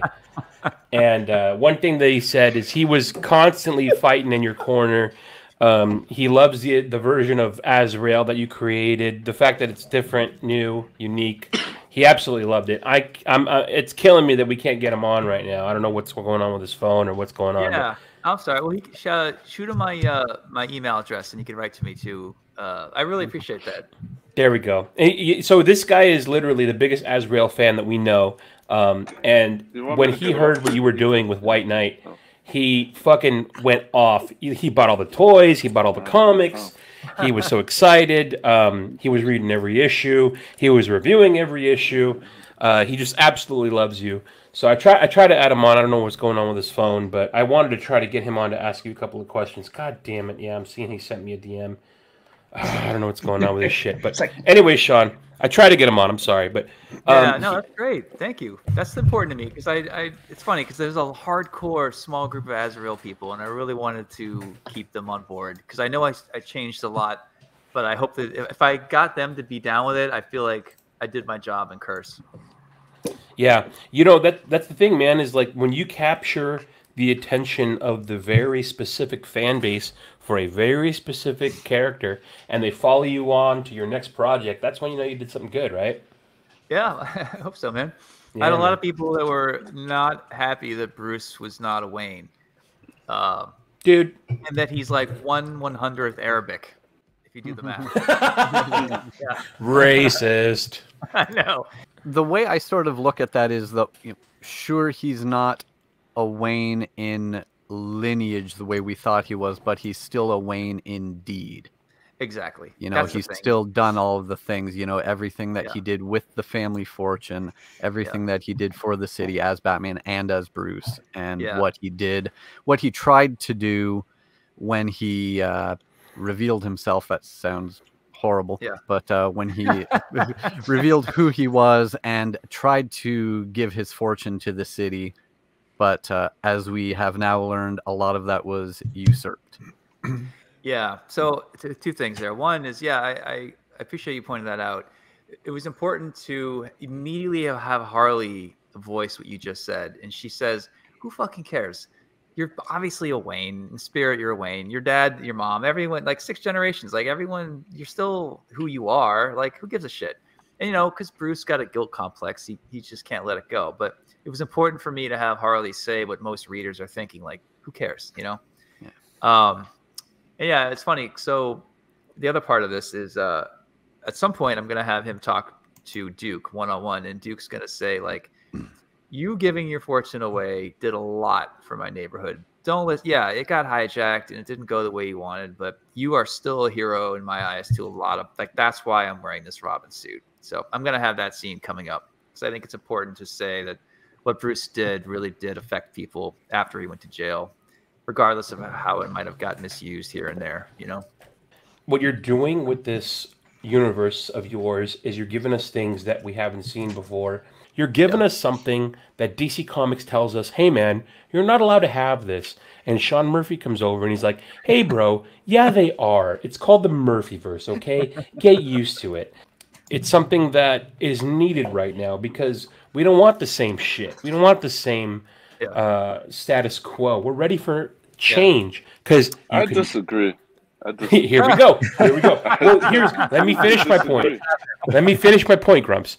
Because you can visit the Murphyverse, okay? You can go and visit the Murphyverse, whether you love it, whether you hate it. You visit the Murphyverse, and then if you like it or you don't dislike it, you go back to whatever you want, right? Like Tom has a season pass, just like he does for Disney. You are like, if Sean, if you were a Disney season pass, I would go to you at 6 p.m. at night just to have a bread bowl of clam chowder for the night, and then I'd leave. I wouldn't even go on any fucking rides, dude. I would just go and hang out. Talking? I left. Quick question. God. Louis, what is Louis' favorite part of the White Knight universe? I'd like to know. Louis' favorite part is that Bruce hasn't had any other damn dogs. Well, he likes the fact that Bruce is giving it to Harley. We haven't even gotten into that. Give me my dog Louis, so he was scratching at the door. I had to get him. Nice. I actually have Ace is gonna make an appearance. Oh shit! You hear that, Grumps? You fucking hear that, Grumps? It better be a splash page. Sean, this is it should be though. This is great because you're the kind of guy that like you're okay with hearing contrasting opinions. So Grumps, I'll give you the floor. Grumps, what is it that you would disagree with that you want to tell Sean to his face? Oh, I was disagreeing with what you were saying about we don't get change. I think the character's been around 80 years. I think we've got plenty of change, right? I mean, all right. What's your favorite? What's your favorite continuity change recently? I don't like any of the continuity changes recently. I mean, but there's, obviously it's changed from what, the 40s to 50s to 60s, 70s. None of that is the same. I mean, what's the same? Bruce Wayne is Batman, Alfred. The characters are the same, whatever. But there's been a ton of change. Okay, I guess what's cool here is that Sean has his own little playground and is doing his thing, and When Grump spoke up, I had a feeling that that's what he meant. I didn't think it was. Yeah, I wasn't worried. No, not at all. I think there's been plenty of change. But hey, this is your world, and it's not. You're not. You don't like it. Look, you don't fucking reinvent the ham and cheese sandwich, right? I mean, it's I don't know. Yeah. Grumps, is that a your Murphy? World, so is that a Murphy Batmobile behind you? Yeah, it is. It's it is. unofficial. Unofficial. You know what it is? Like they got my Batmobile design in merchandising, and they're like, with this giant open engine bay, we could do a lot of things to turn this into Transformers or this and that. Like they just jumped on that design, and I think there's like 2 or 3 floating out there right now. It's a great design. Oh yeah, thanks. It's a good design. There's a company in Singapore who is probably going to be doing a 1/18 scale of my Batmobile, but like the right way and working with me. Because I love everything I'm seeing. Don't get me wrong, but as a car guy, I have they should have rounded off differently. Like, it doesn't really do that. Have you had any conversations? I mean, obviously you have. There's that statue coming out of the Bat Cycle. Yeah. Can you talk a little bit about that? Are you not allowed to talk about that as Yeah, far as more versions of your work coming out in statue form? Yeah, so that's I think XM Studios. Yes. Ooh, and, I did a bunch of sketches and work with them, and I think it's amazing. I can't believe how giant it is too. It's like the size of a coffee table. That's what she said. And it has lights and like a glowing speedometer, and just it's insane. And I think they're going to send me one as a thank you, but I don't even know where the hell I'm going to put it, honestly. Yeah, I know. Right here. Problems. Yeah, there you go. Legend. There's an apology for your paste up page. Jada Toys did the Paddy Wagon recently. They sent a few of us one of those, and I really like the way they did it. And it's small, die cast, has the lights and everything, and it's affordable. So it would be cool if they did one of yours too. Yeah, that's the problem. These things are nice, but they're like $3,000 to $5,000 with shipping. Yeah, like these Jada ones, they're small. I don't remember what the scale is, but they're like, I don't know, $40 or something. Oh, that's good. Yeah, so that would be something cool that a lot of people can get. Yeah, I those are the die casts, or that's the stuff I buy. It's like I don't want to spend an arm and a leg for this stuff. It just has to look like 80% good, and I'm fine. Yeah. But yeah, so I did. There's some more stuff coming out from XM. They're gonna release a Joker. It's a variant cover of issue 7 or 8 from the original White Knight. On the Gargoyle? Yeah, that one. They're working on a Harley Quinn one, and I told them I'm trying to make them so you can buy all 3 and move Harley around, so you can stick her next to Joker and she fits, and you could stick her on the back of the Bat Cycle and fit her on that too. And I don't know if they're able to do that because I don't know a lot about how the process works, but that's what I told them, so we'll see what happens. What issue was it of Joker or of the White Knight? So I think it was Curse of the White Knight, actually. 8-ish. Curse. Yeah, it was a variant cover for issues 7 or 8. You're right next to the Frank Miller stuff on my rack. Nice. That's what she said. No, wait. It's the one where he's holding the Jack Nicholson gun from '89, right? Yeah. You're I think it's 8. I think This it's one? 8. There it is, Doug. Hang on, Doug. Hold that up. Hang on. So wait, Dunk that is not the right one. Oh wait, no, Legend No. has it. It's similar. Hey, who had Legend it? has it. Go to Legends. Legends. Oh, that one. Yeah, he beat fucking you. guy. Cool. He's holding up the hardcover. Yeah. Oh. So they're basically making that, and it's crazy because they have like an engineer on staff who knows about motorcycles. Like he fixed the shit that I did. Like there's some stuff he did. I'm like, man, that's more engine knowledge than I have. Like he's making me look good. There it is. I had to fight for that old school Joker logo too. Oh, I love that. So they're making a statue of this. Yep. You Why heard do it they here make first, you folks. fight for stuff that they already own and looks great? I don't understand the thinking. Because they're a machine, dude. They don't want Sean to get his due. Because they have to validate their job. I fought for an old school DC logo. There's a logo that DC used for 1 year, and it's like All-Star. It looks like it's from the 70s.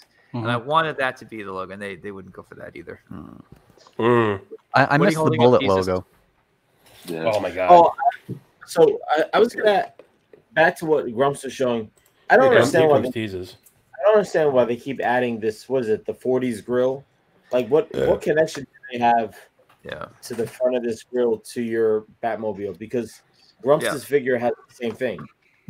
Yeah. It just doesn't make We got to put a bat head on it so they know it's a Batmobile. yeah. It's like I just want to rip this shit off, you know? It's like, it just doesn't make sense. I had a small skid plate shape like that, but it was really small because a car is like a face, and you're supposed to be focused on the cockpit. Those are the eyes on the cockpit. And when you add a big mask on the front, now there's two faces. So I agree with you, Teasus. Like, I don't like the giant shield. I think a small little shield accent would work. Gotcha. Which is what I drew. Just like in my head, I'm like, are they just trying to market this for little kids to buy, like at Target, or because everything else is like really close to your. Yeah, it looks good. Yeah. One of the first Batmobiles had that big thing on it, didn't it? Yeah. I think they thought, Dick Sprang. There's so many cock sprang. It was such a different look for Batmobile that they're like, oh, something different. Maybe we'll get people who haven't read White Knight to buy new Batmobiles because this one looks so different, you know? Even though all I did was mix the best of all of the other Batmobiles, you know? Yeah. So are you saying that, like, when this stuff comes out, Teasus, can you show that real quick again, that Batmobile, and the same that Grumps has in his background? So, Sean, when you see this shit at Target, is that the first time that you're hearing word of it? Yeah. Oh my god! Which is so clearly, that is 100% your Batmobile. Yeah. Wow. Is that the one with the boat comes out the back? Is that the one? That one is the McFar. Is that the one, Grumps? Yeah. The one I have, which is funny because in Curse it literally turns into a boat. So Teasus and Grumps. So Teasus has. Wait, this is interesting. Okay. So Sean, these are two different Batmobiles, 100% inspired by your version. I'm gonna highlight Grumps real quick. So this is the version Grumps has. Yeah. Who is this? Spin Masters, Grumps? Spin Masters for the 12-inch figures. All right. So this is a bigger one. 6-inch. There's another one that costs $80 that turns into a robot. Okay, here we go. Teasus, right. Can you hold up yours? So that was one that Grumps had. This is a completely different version that Teasus has. Yeah. With the Dick Sprang head. This one was in like maybe what, Target and Walmart? Yeah. Right. And I'm guessing he's going to grab the third one. And then if I can, I don't know if my camera is going to work. Let's see if it works here. Oh, it does. Hey. All right. And then there's this one. Right. That one No, actually, I didn't know about that. Yes. No. Okay. So Todd did send me, he's like, hey, we're working on your stuff. I'm going to send you some JPEGs at some point this year. Okay. And then he sent that, and then it came out. So I take it back. I did know about that one ahead of time. That's the only one, though. So the one Dunk is holding up is the third one. Hang on. Oh my god. Oh, this is for the kids right here. Yeah. This is for the bathtub playtime. This is like 3 Jokers, but 3 Batmobiles. That's the worst iteration I've seen. Well, hang on. Worst as in design, yes, but as far as out of those three, that's like. But I mean, you got little kid kids playing with it on the package can go to hell. You got little kids playing with your Batmobile, though. I mean, I don't know. That sounds strange. But here's the thing, dude. This is weird because it's got your art on the back. That's straight up. Oh, my camera just went out. Oh. That camera's being a bitch. I know. Long story short, your art is literally like a collector card on the back of that. And Todd actually is going to stop doing that. He's going to have the card be a photo of the item rather than the artist. Okay. Who wants a photo of the item? Yeah, I have the item. Well, if the artist isn't getting paid, I'd prefer it that way anyway. Yeah. I mean, Todd's great because he at least gives me a heads up. But the other 3 Batmobiles you held up, it's people online tagging me, and I have to find out that way. And I raised the concern to DC recently because I was getting upset, and I'm like, I might quit after this volume because there's some stuff happening here. Like I love what I do. Don't get me wrong, but I don't love walking into Target and seeing my shit. And like, I'm not asking for a paycheck. I'm not asking for credit. I don't need my name on these things. I'm just saying, give me a heads up. Like, ask me what I think. I probably help guide the design a little better if you're gonna, like, give me a break. And it's not like those merchandising people aren't in the office. It just takes a little bit of coordination. But that's the kind of thing that really bums me out. Sean, if it makes you feel a little better, we know Frank Miller's manager, and Frank doesn't get a heads up either. I know. Frank doesn't. Yeah. Like it's just par for the course, man. Yeah, like I'm showing them McFarlane stuff, like, and she's surprised, So exactly. They said that they're going to try to work on this to coordinate it because they've been.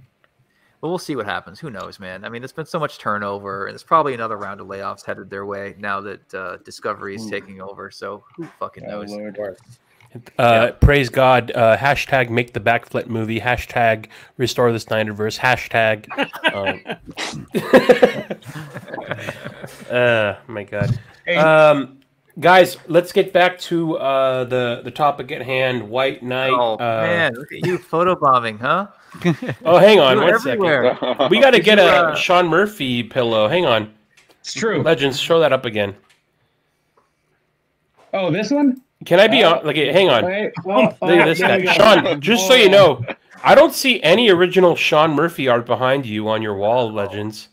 Because I took it down to show him. Took it down. I don't want him sleeping on me or humping me with that. Why not? You'll have a hole in it. Yeah. Bang it like an apple pie. Getting back to the issue at hand, the Sean Murphy Volume 3, Batman Beyond White Knight. Guys, we were talking about, this is supposed to be a spoiler-filled episode. What are some spoilers, or what are some things that happened in the 3 issues that we've read that threw you for a loop, or that you are... We're only going spoilers of issue 1, right? So we're still... Are we? A couple months away from 2 and 3 coming out, so let's not go crazy. Well, I mean, I'm pretty sure Sean already spoiled. Dad. Like, Sean already spoiled way beyond that. I might be wrong. You tell me. I specifically remember hearing something about issue 2 or 3. Right. Yeah, not big stuff though. I don't think. Okay, good. All right. Well, let's say issue 1. If you guys can remember where that stopped, anything from issue 1 where you were like, "What the fuck?" I'll start it off. The fact that things kind of fast forwarded to 10 years. So you are fast forwarding things 10 years, you said? More or less, yeah. Okay, yeah. So that was one thing that I caught myself doing. If you guys can contain yourself to issue 1, teases. Issue 1 of White Knight, spoilers included. Anything that took you off guard that you were a little surprised about? I mean, nothing crazy, but I started having like a strong dislike for Dick Grayson. He just seemed turn him into a cop. He just turned. Sean made him into a really big asshole. And, turned him into his name, huh, Dick? A dick. Yeah. Down to I don't know if I'm confusing issues, but I probably am, and you guys are gonna yell at me. But when the Joker tells him how to fight him, and I think Dick headbutts him in the head, with his horns, and I'm just like, this guy's an asshole. So Sean made me hate Dick Grayson immediately. Good going, man. My thought was which is fine. I'm sorry, Grumps, but which is fine. Dick's confused. I'm hoping it'll work itself out by the end. But yeah, Dick is confused. Sure. He's angry. Yeah. And the RoboCop suits are really cool. So it's like, yeah. Visually, it's very fun, and I'm just like, coming to Target near you, without Sean knowing about it. I'm sure McFarlane has it sculpted already. So I show you the bat tank I sculpted, dude. So I remember you posting that on. You posted that when you made this. Did you make that before you drew it? Yeah. I had a sketch of what I wanted, and I found some parts. So That I is got a bunch of amazing. like World War II things. I found the treads, and I some of it's like paper and cardboard, but some of it's like real pieces of World War II tanks. Like that turret, like an army nut. Oh, will show shit. you like exactly what kind of gun that is. The front is different than the back, so stuff like that. That's nuts. And then I'll show you the Batmobile. So here's the Wow, holy Beyond fuck. Batmobile. Fuck balls. Wait, how did you build this? This is all from scratch. So if you look at the back, you can see the 89 part right here. That's the scoop. And these metallic bits on the side, those are from the 89 Batmobile. This red bit here is from the air scoop. And this is also from the 89 Batmobile. Reconfigured. But then this is just like paper and cardboard, and I built it from the inside out, so it's pretty sturdy. Like I read some books on engineering just to know how to make it stronger, and it seems to be okay, but it is still kind of flimsy though. Don't let Todd see that. Wow, we got a new Batmobile coming out. Sean, I want to show you something, Sean. It's going to be something that's going to be, we're going to be sending out to Walmart. It's going to be a Walmart exclusive. We'll give you a little bit of a kickback, maybe like 5 cents on every one sold, but it's going to be great. Here's how you really fucked them, Sean. You put your initials in the design. That's what I got to do. Yeah. What I was going to do is, if Todd, I was going to write to him and be like, I can just 3D scan this and send it to you so that your sculptors can get it. It gives them a jump start. And I'm not saying you can't tweak the design. Of course, please make it your own. But I feel like I could just 3D scan this thing and get the process moving a lot faster, Right. I kind of wanted the back of it to look like an old Ferrari. Yeah, that's cool. That is I had awesome. these old, just the ears on top. It seemed kind of weird, but when I played with it, I'm like, I think this kind of works. It kind of has the profile of the Terry Batmobile plus, Yeah. So yeah, that was fun. Whenever Todd puts that out into Walmart's, rest assured, the Grumpler himself will do a review of it, and he will be 100% honest. No, I can't wait until Lego makes it and Legends has to buy it for $85. Has Lego done any of your stuff yet? No. I don't think I've seen that. People build it with Legos, which they look pretty good. Yeah, that's cool. That's bound to happen though, for sure. I got kicked out of Legoland once for flipping off the camera on the roller coaster. So okay, that's a whole nother episode. I feel like I did sort of sweet revenge in a way. If they ended up making money on me, well, I guess maybe I'm getting fucked over at that point. Right. Obi-Wan, anything from the first issue? I mean, we talked about it in the previous one, but we're spoilers now. Any spoilers you want to talk about that you're now allowed to talk about?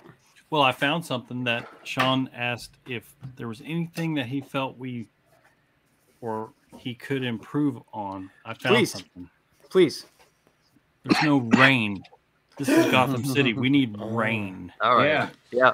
JR took all the rain.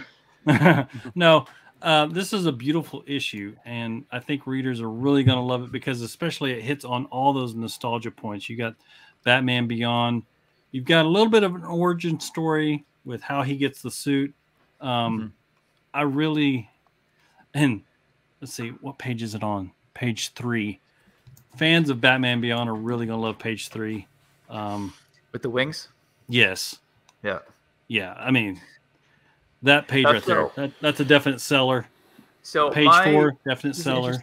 Interesting thing here. So the Terry's wings, they're kind of vague in the way people deal with them, and it's not a great design, and it's been hard to figure out how my wings work. But what I had happen was, you know how he has the spikes coming out of his arms? Mm-hmm.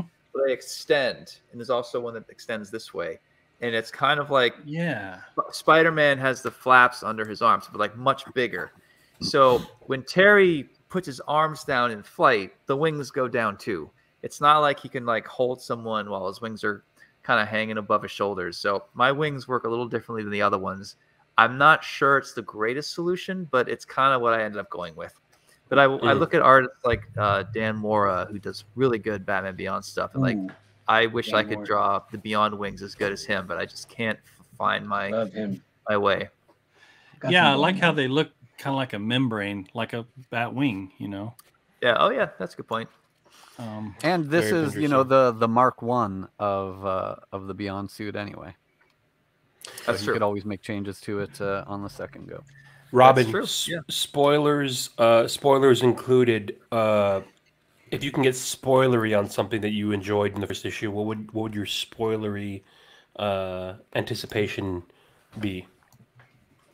Well, really, it's I guess as far as that goes, it's the big cliffhanger at the end of issue 1, where we get the reveal of Virtual Jack, Jedi Joker. Yeah, Force Hey, can I Ghost ask you Joker. guys- and we get the shadow thing there too. Even though they're standing Right. across from each other, the shadow looks like Batman about to punch Joker in the face. Yeah. What I like about that, it feels like we're getting two stories because the background and the shadows tell their own story too. Yeah. It's cool. Do you guys Smart. think what was more surprising, the end of issue 1 or the end of issue 2? Yes. Spoilers, Sean. Spoilers for issue 2. We won't say what the cliffhanger Can't on say 2 what, is, yeah. but yeah, it does end with a possibly bigger cliffhanger. Right. I would To have me, to say issue 2. I would say issue 2. Yeah, Really? Okay. that's what Louis said. Yeah. Yeah, because that's like you're getting into like cuck territory, right? Best band ever. What was I gonna say? Yeah, I think Joker's line too is like, hold on. I feel Yep. like I missed Whoa, something. whoa! What the Whoa, fuck? That and that's a perfect example of the reader having a representation. Dunk, issue 1. If you were to point out one spoilery thing that you loved or hated, what would you say? It's not much of a spoiler. I feel like issue 1 covers all the relationships that we had to like talk about to complete the story. So you have like Babs and Dick, Harley and Bruce, Jack and Bruce. You know, it's kind of touching base with everyone from the previous issues. I'm excited to see that, and I think that the biggest thing that I'm excited about is to see if to find out more on Harley's kids, since we introduced Bryce and Jackie at a older age, 12-year-olds, right? Yeah. Now we're gonna see how they fit into this story. Right. So I have a good. This is a teaser actually, and I think you guys like this, but I don't want to interrupt whoever's going to go next. No, we can. I we can can go back Go to ahead, it. finish your thought though, Sean. All right, so I posted the Jackie is dressed as Joker. She's wearing his old shirt. She's joking with her mom, saying like, "Oh, it's got some blood on it. Do you think it belongs to Dad or Bruce?" You know, just kind of twisting the knife, and that's what makes Harley slap her. At the end of this book, what I want to do is have Jackie, who's kind of a hacker, steals the Joker program, downloads it into a holographic cube projector thing, and then she and Bryce, who are age 12, steal a Batmobile and go on a road trip. And they get to know their dad, Joker, through this hologram. And the hologram is set up for this. It's like, I knew I wouldn't be around forever. There's something I need to show you. So he basically gives them a map and sends them on a treasure hunt.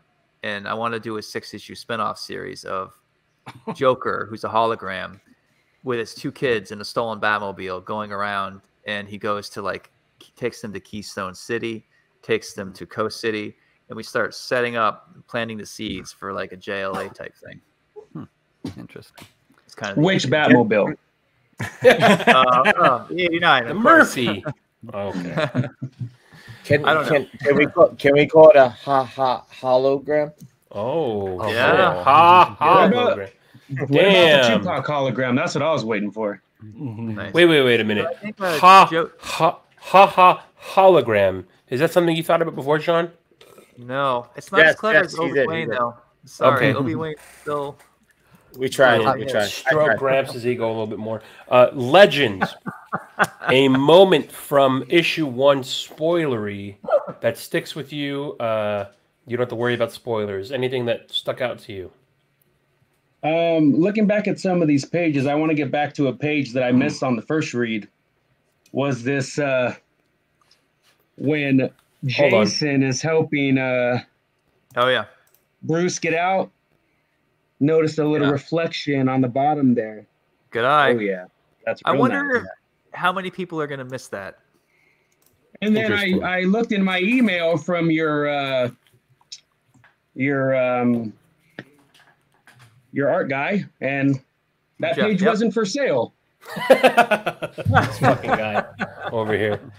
It might have been on the not for sale list. I'm not sure. I think he's not going to be happy until he has an entire fucking percentage of his original art collection, all Sean Murphy. So just so you know, I'm not going to be happy until I one day get a Sean Murphy commission. Oh, there it is. That's the ultimate. Man. Okay. I only do like one a year. Grumps, what is a spoilery thing that you can share? You're not worried about spoilers. What is a spoilery thing that you're interested in? I know you said the last time, something that you're interested in knowing about or wanting to know more of, or that caught your eye for the first issue. Spoilers included. Anything that you're talking about? I forget if the Jason Todd thing was in issue 1 or I don't want to. Well, I mean, he was mentioned in was it the Harley series? Yep. Okay, so it's fair game, I think, to talk about him. Yeah, about him being the first Robin. Yeah. Yes. No, that's already. That was something that took me. And again, Sean, you crossed the Grumpler. Dick Grayson is, the best Robin, and Jason Todd should still be dead. But I mean, that was interesting. That was cool, like to see where that goes. And then the last page, well, we're doing spoilers. The Joker. That's cool. I mean, it's the cool thing about that is, right, like so many people would shy away from it. Like, oh, you can't, I don't want to see the Joker in the movie and the Joker's in the comic books. And you're like, this whole world that is about these two. Like they're at the center of it. I mean, it's not just about them, but they're at the center of it. And you're like taking it head on. Like, this is yin and yang. This is, I don't know, Tom and Jerry. Like, they just keep, whatever, fucking Heath Ledger said in the movie, they just keep doing it forever. We were destined to do this forever. So Grumps, you weren't here for the first part. I actually talked about how Jason Todd was an accident, and I fucked up the Robin order. No, I heard that. Yeah. Okay. Yeah. Yeah. So I mean, that was interesting, though. Thanks. I'm curious to see where that goes. The way you spun it was good, though. It was a good recovery. Question. The whole algorithm. Were you like anywhere inspired by like the arc in video games, like where Joker is like that manifestation of Batman's kind of conscious as well, or is that fear gas? Yeah, from the fear gas. I've never played the games, any of the Arkham games. Okay. You son of a bitch. Because that kind of like reminded me a little bit, but it wasn't similar. But I was like, man, I wonder if like because I know you like video games as well, so I didn't know if that was kind of like a little homage to it. My video game evolution sort of ends with Xbox 360. I did 2007. And I'll play Steam games. So mostly it's like pixel games and simple stuff. Like it's hard for me to get into like complex games that take your time away. Like I did play, Assassin's Creed recently. Right. But it's hard for me because I guess it's got so much to do and work. And I got a Nintendo, and playing the NES Batman on Nintendo is a fucking awesome game, Yeah, and you're also a Castlevania fan, right?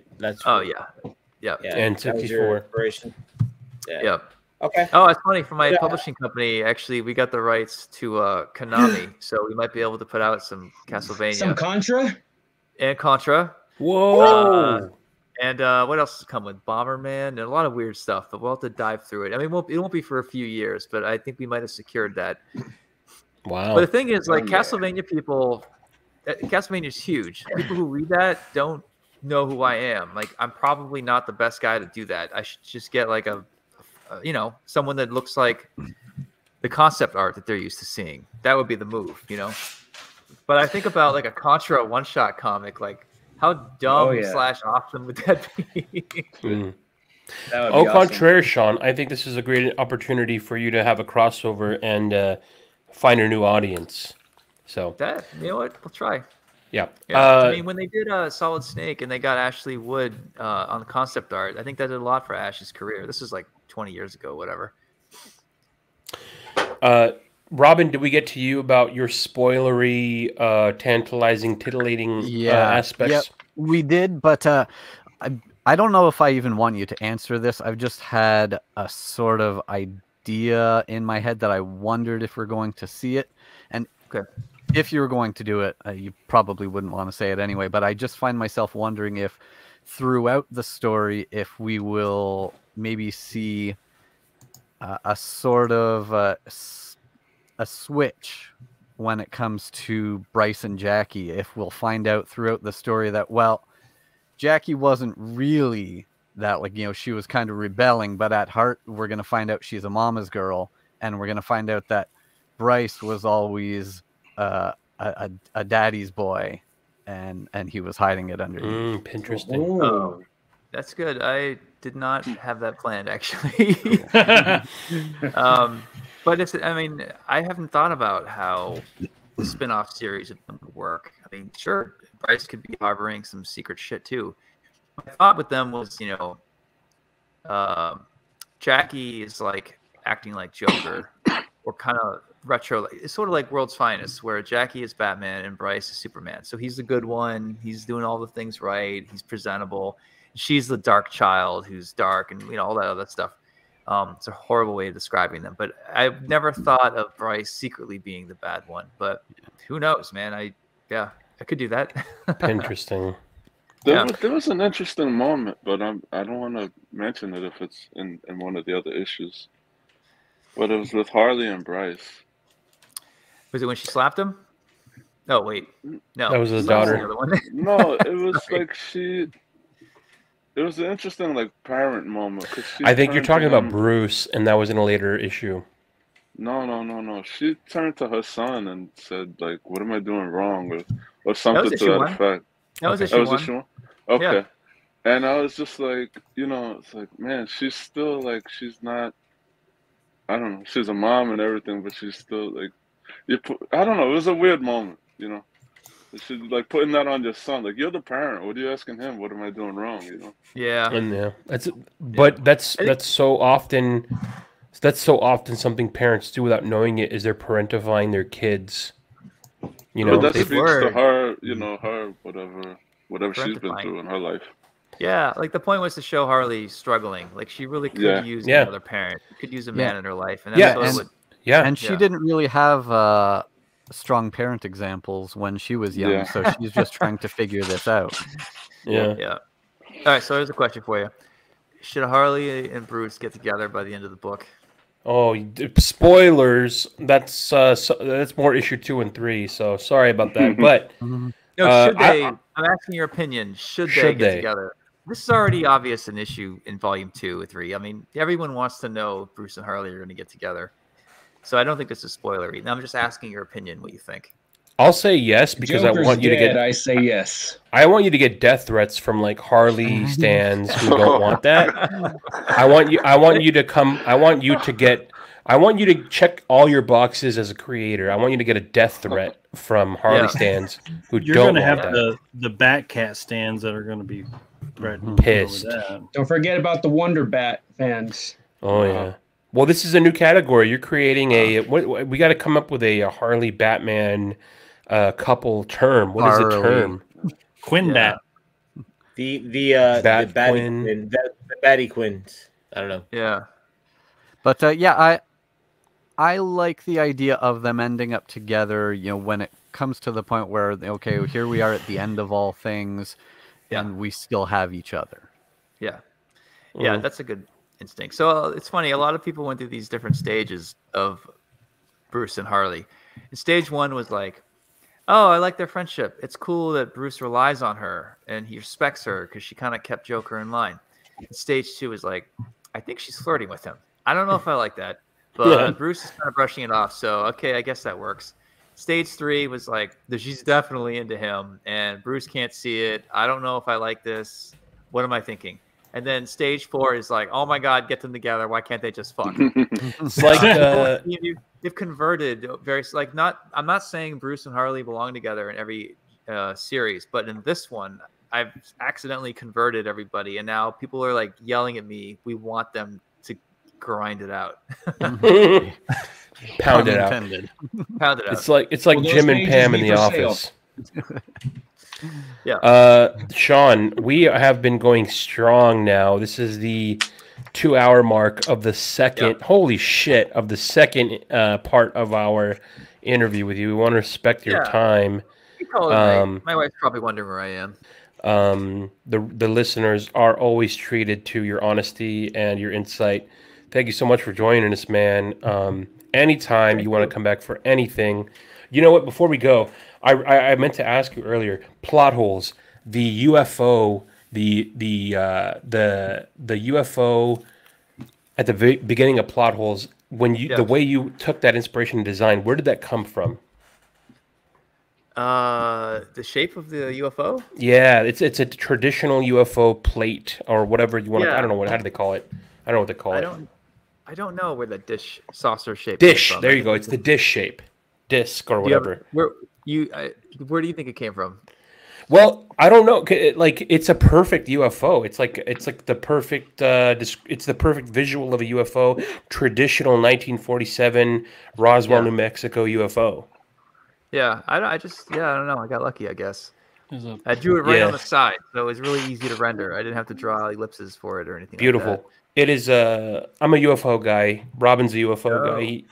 We're into that stuff. So that shit looked fucking amazing. And for those listening, Plot Holes, if you missed out on the Indiegogo, Sean mentioned that he is going to have issues available in the near future, both at Image and if you see him at cons and if you see him at his website. So definitely check that out. Anybody else have anything before we let Sean go? This has been an amazing opportunity to speak with him. I just want to leave out for anyone who has not yet read the previous White Knight volumes and you want to jump into this one, I do recommend going back, reading the others first, because this series has a lot of moving parts in it that all began in the previous volumes. So do yourself a service and get to those ones first. Mm-hmm. And also the Harley Quinn tie-in. Yes. Yeah, all of it. So next time I come back, I think I should just talk about alien stuff with Robin and Tom. Dude, if you do, we'll go all man, bro, telling you, man, we can do a whole episode on aliens and UFOs if you want. We'll do that stuff, forever. That sounds cool. Yeah, we don't talk about Batman at all. Because I mean, you guys probably know way more than I do, but I'm down to bullshit about that. Oh, Sean, I've annoyed these fucking guys relentlessly with UFO information. They're tired of hearing me talk about it. Tom's also starting a Bigfoot podcast. Bigfoot. Not gonna lie to you, Sean.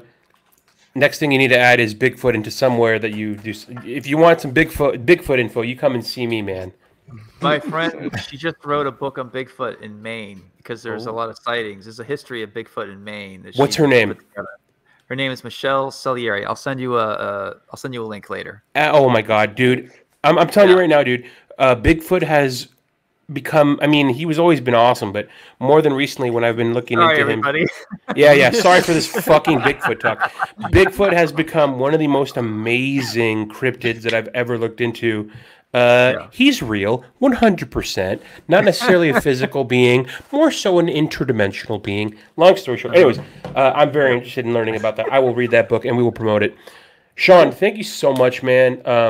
Thanks so much for coming on. And, you know, I'm so sorry. So sorry about Robin and sending you all those nudes. Please take our sincerest apologies for that. But Sean Murphy, Bat Force Radio exclusive. He will be back. Thank you so much, man. Obi Wayne, hashtag Obi Wayne, hashtag Beyond Batman Beyond White Knight. Have a good night, man. Thank you so much for joining us. Thank you, guys.